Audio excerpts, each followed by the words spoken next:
Alright people, don't forget to subscribe and hit the bell notification. That way you'll know when I upload the next video and you'll be supporting my channel. Follow me on Twitter. Every time I upload a new video, I'll be tweeting.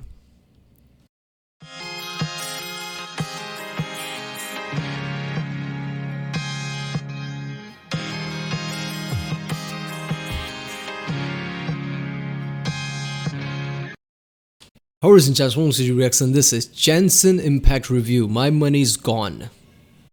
Waifu simulator, some Chinese letters. This will tell Maxer wallet impact. So I'm guessing the game isn't good. My money is gone, wallet man. I see a trend there. Alright, another Maxor video. This is one of the latest one too, I guess, just few 6-7 months ago. So I guess editing is going to be the same. I think Maxer, changed how he creates content pretty recently, in a year or something, right? He created all this, fast editing type of review type of style that he does now, because his older videos are more of a, more like a Soviet Womble type of video where he just plays the game and, jokes about it. I don't know. So I like this, the whole new thing is just awesome. So let's watch this one. Remember, if you like my reaction, don't forget to like, subscribe, so I know which type of videos to react to more.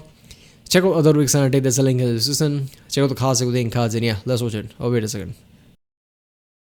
Yep, there we go. Genshin Impact is a game which has sucked away my soul and killed my dog. I first began playing Genshin Impact because of all the cute women, then experienced apotheosis and a philosophical enlightenment through the death of my own ego. I loved Genshin Impact, but this game will have an impact on your social life, and even after you stop playing, you will not recover. To this day, it has left me in a perpetual state of sophisticated maulding, and I recommend it for all the wrong reasons. In this game, you play as John Impact, an extra-dimensional being whose brother was eaten by Mega Blocks and is forced to navigate Avatar: The Last Airbender for weeaboos. Powered by its simple chemistry system in which characters electrocute, burn, and throw rocks at each other. One of those is much less cool, but it, like Australopithecus, was my primary source of damage. Now trapped in the land of gotcha hell, our protagonist must find a way to save our siblings by fighting Geometry, the indigenous inhabitants of Twitter, space midgets, and the ice KGB. As well, we are here to explore, solve puzzles, play prop hunt, cook, get arrested for looking at Zhongling too much, get sentenced to 10 years, and emerge from prison a devout Buddhist. This video is going to be about my experience playing this interesting game and how to objectively have the most fun with it. It's a very bad sign when most people who play the game don't recommend it, but I do. Although I am slightly a dingus, so I don't recommend you take my opinion as fact, but as entertainment. So whether you're new to this strange otherworldly Chinese software or a Genshin pro, please allow me to tell you the tale of how this left a Genshin impact into my frontal lobe. Here's a fun tip that most Genshin players don't know. Alright, people might be, a bit hesitant to play this game because it's a Chinese. That could be a thing. So game might not necessarily be worse, but I guess we'll see because Maxor will go into detail. This is from 2020, I guess just a year or two ago. I don't know when in 2020 this was released. So yeah, I guess, the newer game, there has to be something good, right? The age of consent is 18 years old. Let's begin with what's maximally important. Not the gameplay, not the story, nor anything you would typically associate with a video game. The single most important thing in this game is rolling dice to gain attractive people and then parading them around like a child on TLC. I do not exaggerate when I say this is probably what attracted most people to this game. If you want an example, Lisa is a character who continually refers to herself as One-sama and sounds like she is at all times on the verge of sex. I received her after completing a quest and then decided that I would use Lisa exclusively to do rock climbing. That way, I could repeatedly hear her oddly enthusiastic moaning for the next 10 hours of gameplay. I literally installed this game after downloading 60 images of Ganyu, since the official lore of the game specifies that she killed a monster after being eaten by it because her ass was so big it blocked his trachea and suffocated him to death. However, there is a catch. I don't have Ganyu, and I never will. You have a random chance to get characters. What the fuck? That's actually the storyline? Holy shit. Okay, the game kind of sucks. Alright, it's not just because it's Chinese, the game kind of sucks. How the fuck can that be a storyline? And that chance isn't high, 5.1% to be exact. And that's getting anyone, so if you want a particular character, get fucked. You could have your very first role be a high-level DPS character that carries you through the game with chimpanzee martial arts. Or you could roll 3 useless small boys in a row and then desire death. It's a fucking guy. God damn it. And while I'm writing about bad things that could be deal breakers, the anti-cheat for this game is very strong and has ring 0 permissions on your kernel. This means that it can read and write memory at any location in your computer without seg faulting. I, however, am not afraid, since if Xi Jinping does harvest my computer's data, all he will find is 50 pages of Waluigi hentai. It's your loss. And yes, it does turn off when the game isn't running. So this review is going to include a guide on how to have fun, because like real life, lusting after women causes suicidal depression. Step 1. Play as optimally as you want. Do not try to min-max shit, because RNGesus will snap your fucking neck. Do whatever is fun with whatever you have. In my case, I decided that I would roleplay as a violent misandrist and only play as women out of principle. Any men that I rolled would be locked at level 1 and made useful in the coal mines. It is simply not worth it for me to engage in combat if I cannot also yank it. The central point of the characters is that they are potential wives, and I am absolutely, definitely, 1000% secure in my masculinity. Playing the game optimally in this case would mean making the game boring and staring at man-ass, so fuck it. If, for instance, I had wanted a particular legally questionable female to be my digital puppet, the chance of me receiving that would be 0.3%, which is where this image comes from. Take what you can get with the roles. Don't be mad. Exercise patience and control, and you will have a lot more fun. I definitely have not sold my house to get big-tittied pirate mommy. But Maxor, I hear your thoughts. Why are you displaying a single image of a regular crab on my screen? And also, what is the world of Genshin Impact, and why are we here? That is a great question, James. Because before we get into the exploration and the combat, we must first understand the context with which I run my beauty pageant. And like every game made by Asian people on my channel, the lore is some Hyperborean bullshit. So let's say rule number 2 of enjoying the game is not caring about this, just like 90% of the player base. The world of Teyvat is ruled collectively by 7 gods who govern the 7 elements. Except the nature god, he's special. This came about because 2,800 years ago, there were like 80 gods or something. Then everything changed. Alright, the people who made this game, is this their first game or something? They just started? Because this kind of feels like a money grab thing, right? It just, creating all... First of all, how can, a character sound is like, the character is on verge on, how the fuck can you do that? And I guess certain companies who rates this game are like, oh, that's fine. I guess you can't really censor certain words here and there, right? I mean, they're not gonna say that this word kind of seems provocative the way she says it, so we can pass it. They're not gonna say that or make it PG-18 or something. But this just feels like one of the money grab thing if the company is newer, I guess. Because story kind of obviously is gonna suck. It's not about story. It's not about much of gameplay either. Changed when the Fire Nation attacked. No, but actually 7 seals opened up in heaven, so literally every god fought over their power to the death. The result was the 7 gods of each element we see today, each ruling over their own nation in their own fucked up ways. Every once in a while, these delusional bastards will just give random people superpowers, like how the electricity god just gave a girl with a mental disorder a talking bird. This also includes small children who could very possibly kill themselves for some reason. Now, the world you see in-game takes place in 2 nations, or 3 if you're from the future. The first is Mondstadt, a lawless, anarcho-capitalist commune in New Hampshire which has no formal governance of any kind. They instead rely institutionally on vigilante justice, including a hot Batman. As a result, an entire territory of their nation is completely overrun with wolves. No one has the systemic authority to stop people from exercising their rights and liberties to feed the wolves' babies. Oh, also, there's the fucking dragon problem. Did I not mention the murderous dragon? Next, we have the nation of Liyue, an extremely rich and powerful country to the east. They have recently come into conflict with Mondstadt due to the Lu Hua Pool massacre of 69, as well as an aggressive foreign policy involving a 9-dashed line in the Sea of Clouds. Headed by the Tian Xuan Ningguang of the Liyue Qixing, those are all real names, Liyue exhibits an unprecedented level of prosperity and control, living happily under the watchful eye of the rock god, who periodically disguises himself to ensure that the populace is behaving well and upholding their state contracts, just in case. Now China, I know you're new to making video games, yet in my country we have a long history of shooting people. But who lives in Liyue and who lives in Where Is In? The answer is unfortunate. Populating this extensive world will be several factions of enemies with subgroups, elemental specializations, and fucking bullshit. The enemy variety of this game paints a picture of a post-apocalyptic nightmare world where raiding bands of savages constantly destroy everything, locking humanity in a perpetual state of warfare with armies of bandits and the midget people. One of these groups is the Hilichurls, an intelligent race capable of empathy and complex thoughts, which is why they must be destroyed. These guys make the Gombe chimpanzee war look like a fucking joke, and at no point does anyone in the entire game even give a shred of sympathy for the Hilichurls, except for Elon Musk. They can be big gorilla, small monkey, operate complex machinery, and have their own language. This makes it more fun to slaughter entire villages of them and steal their possessions with no consequences. In fact, you're encouraged to do it. Overall, I would rate them a genocide out of 10. Next are the country-sized hordes of organized bandits called the Treasure Hoarders, who are just regular guys forced to fight you with shovels and Molotov cocktails. Are you sure we're the good guys? It's fortunate that, because they committed a crime, their lives are now forfeit. Abyss mages are very simple because they are one enemy with two reskins, who are also inhuman beings of the Dark Void who have sworn vengeance upon humanity itself. They also dwell almost entirely in fucking space. The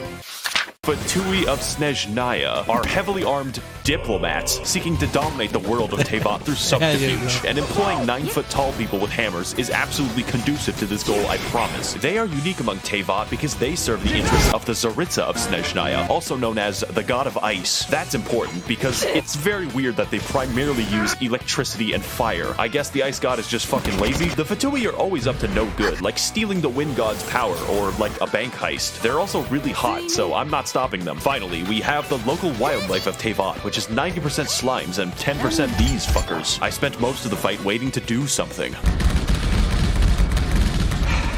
Computer deactivate iguana.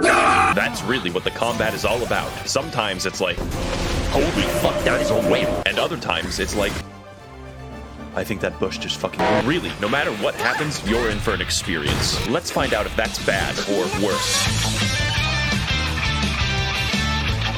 Yeah, okay. So, yeah, the certain elements of the storyline could be questionable to, I guess, most people around the world, right? I mean, certain people, oh, look at that. These are the bad guys. These are the good guys. Are you sure about that? Are you sure these are the good guys and bad guys? Very social credits might get introduced in the game. The story, that's just weird. Shit Getting Intact is a game about flow, where to maximize their power, the player dynamically switches between their DPS character and everyone else. Rule number 3 of Genshin Impact: pick one. Your typical team is comprised of your DPS baby, your heal support, your burst support, and moral support. Think of it like a train. You only need one engine and enough weight to kill Terry Davis. Now, like everything, characters have elemental alignments, which, depending on the enemy, can ruin the game. My wife Barbara could heal me, but in the process, must make everyone wet, which makes us a proverbial bathtub, which enemies will then catapult toasters into for massive damage. It's a fucking blast. You feel like a chemistry professor gone rogue, using the elements to his advantage and then blowing himself up in the process. Unless your DPS uses rocks, in which case, you know, just watch, I guess. Everything is elements, and everyone has an elemental skill and alignment. Unless you're the nature god, who has no characters. Some are bad, and others are very bad. But many are completely game-changing, like how Beto's elemental skill adds a parry mechanic to the game, or how Ningguang invalidates all ranged enemies. The combat is definitely its strength, and is an experiment in how bad you can craft your psychotic dog water alchemy, and hopefully create a moving ball of destruction strong enough to kill God. To extend this concept, every character uses one of 5 unique weapon classes, such as Mongolian, Controller Erosion, the Waiting Game, Egg Catapults, and the Speed Demon. So be careful with who you choose and what weapons that— oh wait, no, it's random, get fucked. Now, this would all be excellent gameplay if it didn't sometimes amount to throwing 2 sponges at each other. Enemies scale to your level, and generally health is not hard to come by. So depending on your investment, some enemies could take minutes to kill. This all amounts to making a classic video game build, the tank. Look, I'm not gonna lie. Enemies scaling to your level kind of defeats all the purpose of leveling up, because you become dangerous, then your enemies just as dangerous as you. I mean, it makes sense if you unlock new abilities, but if you are just strengthening your abilities, it doesn't make much of sense, right? I mean, you're becoming stronger, but so is your enemy, so did you even become stronger, right? it takes same time of amount to kill an enemy like it did in the beginning of the game. To me that feels weird. When it's a game plus and shit like that, it makes sense that enemies level up with you. That's how it works in Borderlands. But as far as all the gameplay concerned, I like it there how there are different elements, right? Different styles, different type of magic and skills you can use. That makes it more complex, that you can play around with and find what you like, right? So at least that's good. Entirely useless. You don't need a tank because you will be switching to your DPS anyways, who is a tank against your will. Health is literally always a shackle and a curse. That is, of course, unless you're playing Barbara, whose healing scales only off of health, making her tankier than Tian. Let's go over an example party to give you some idea of the insanity that we're working with. It is optimal in most of my combat scenarios to cause forest fires by throwing a spicy bear. Why? Well, it's obvious. My DPS Beto can parry anything, which includes the heat of fire. Or how about Ningguang, who spawns a wall inside of enemies like it's Gary's mod. We just do it to piss them off. Did I also mention you can invite your insane Discord stalker to play co-op with you? The combat is fully functional. Hello, Max. I made a mistake, and this isn't even going into the complicated system by which you customize artifacts, upgrade your weapon, and level your character's talents, because that's boring. It can be made especially boring when you have to pick 30 mushrooms to do it, but here we are. That leads me to my next point. You're gonna have to explore for those mushrooms, and that sounds bad, but it's actually the best part. Get ready for some cross-country gaming, because we literally have a lot of ground to cover. So rule number 4 of Genshin Impact is that if you see something, just go.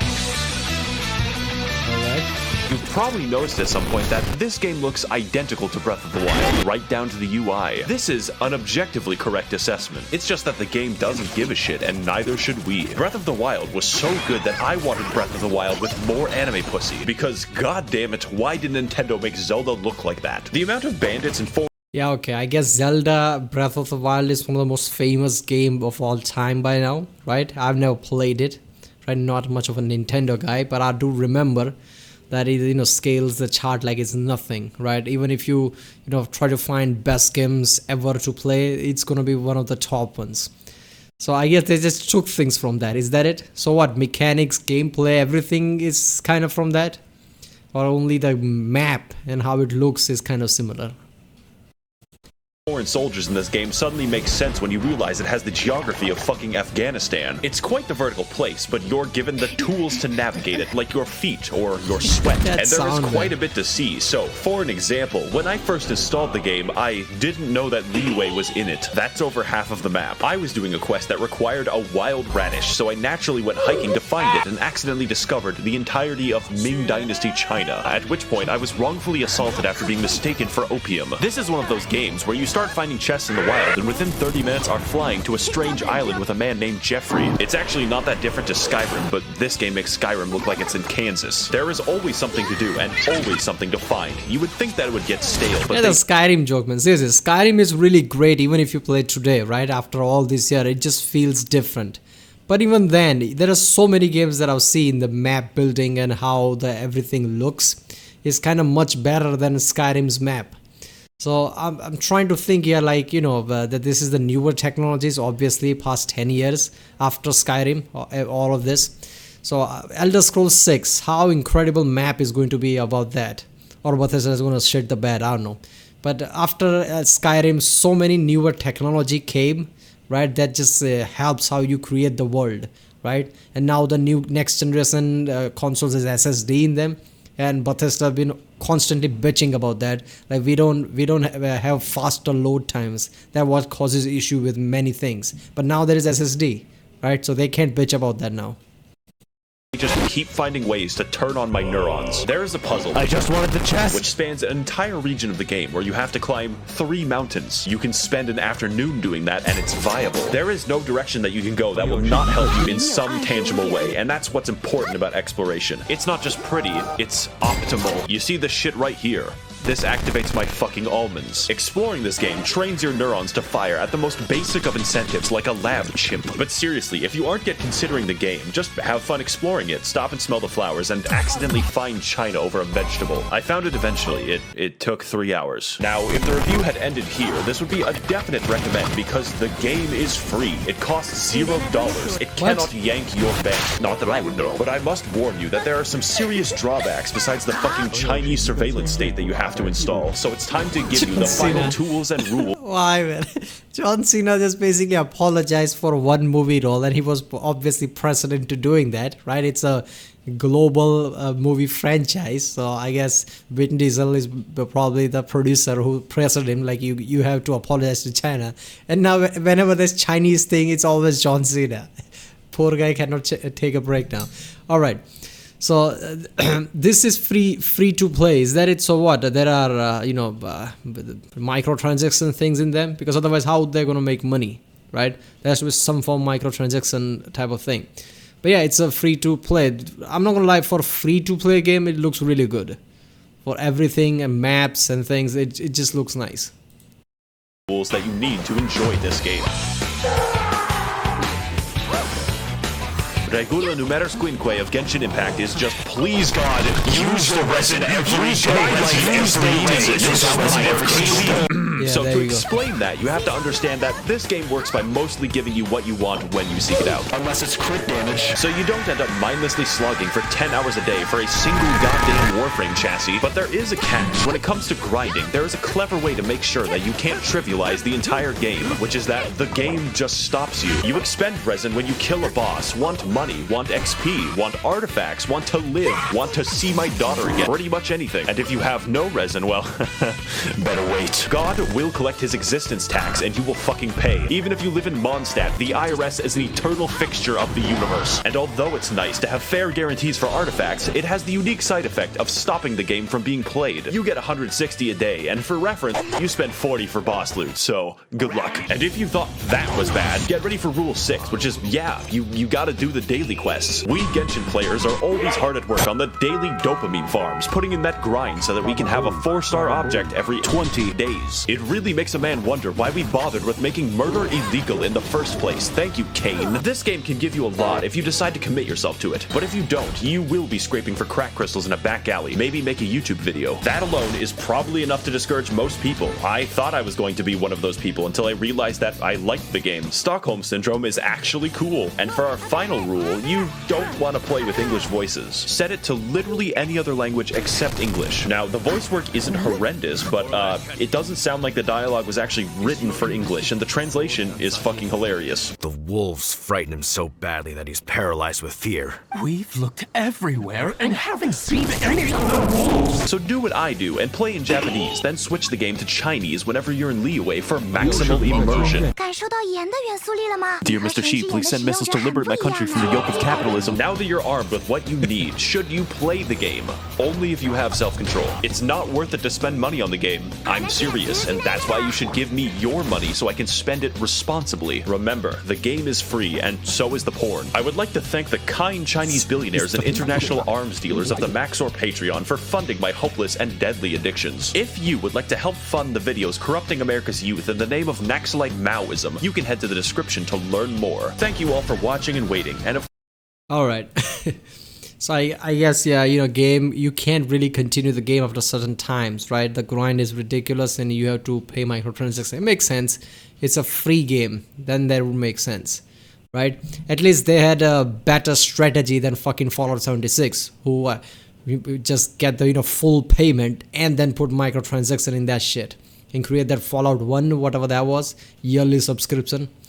Yeah. What I don't understand about Fallout 76 is how can they make ESO and at the same time they would shit the bed with Fallout 76 like that and all the techniques they were using. I know it's a different developers, but the company is same, right? Publishers are the same. They are the one who makes decisions. Yeah.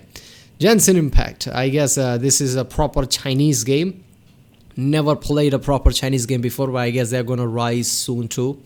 I mean, this wasn't that bad looking, especially for the free-to-play thing, right? And exploration, I mean, like he said, if you see something, you probably can explore it type of mentality. and the maps are so big, right? It's a multi-level thing. I think first major game, if I can remember correctly, that had not just exploration horizontally but vertical too, was I think Far Cry 4, right? They made a big thing about it. Like, it's not just about how long the map is, it's how tall it is too. You can go up mountains and things. So I guess this has similar elements to it, different mountains and shit. I hope Elder Scrolls 6 has something similar like that, right? A multi-level thing, but a big-ass map with complex things, different terrains. That is always great. Alright people, that was Genshin Impact review by the channel Maxor. If you like my reaction, don't forget to like, subscribe. Check out the reaction, there's a link in the description. Check out the cards, and yeah, I'll see you next time.